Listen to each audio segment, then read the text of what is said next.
जहिया से गइल ससुराल तहिए से बाबे बुरा हाल।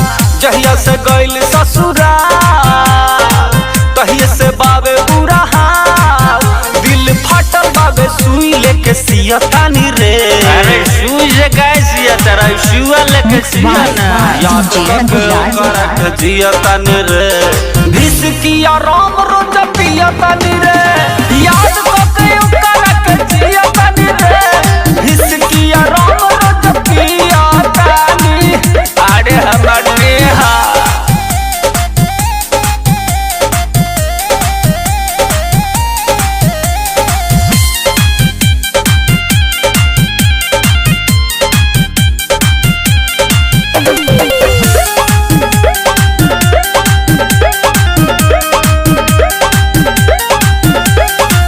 पहले तो रहत रहे दिलावा के फाइल में, अब तो खाली बचल बाटे फोटो मोबाइल में।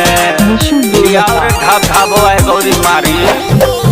पहले तो रहत रहे दिलावा के फाइल में, अब तो खाली बचल बाटे फोटो मोबाइल में। गिरता अखिया से लो भइल रहता मन थोर। खुश रहे उहो दुआ इहे दिहतानी रे। कूद जाऊंगा, फान जाऊंगा, मर जाऊंगा। याद करके ओकरा के जियतानी रे। भिसकिया राम रोज पियतानी रे। याद करके ओकरा के जियतानी रे। भिसकिया राम रोज पियतानी रे। अरे चुप हो जा साड़ू भाई, चुप हो जा।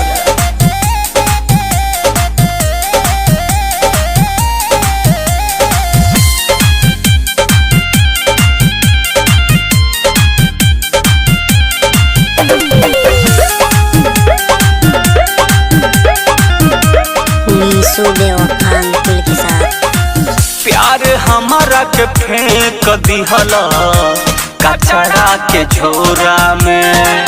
शादी रचाई के गइल दोसरा के कोरा में। अरे जो हर जाई तोरा पिलुआ पड़ो।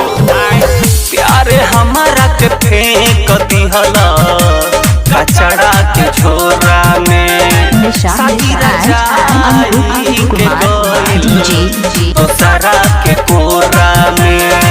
लागता निकली परान भइल बा दुनिया वीरान।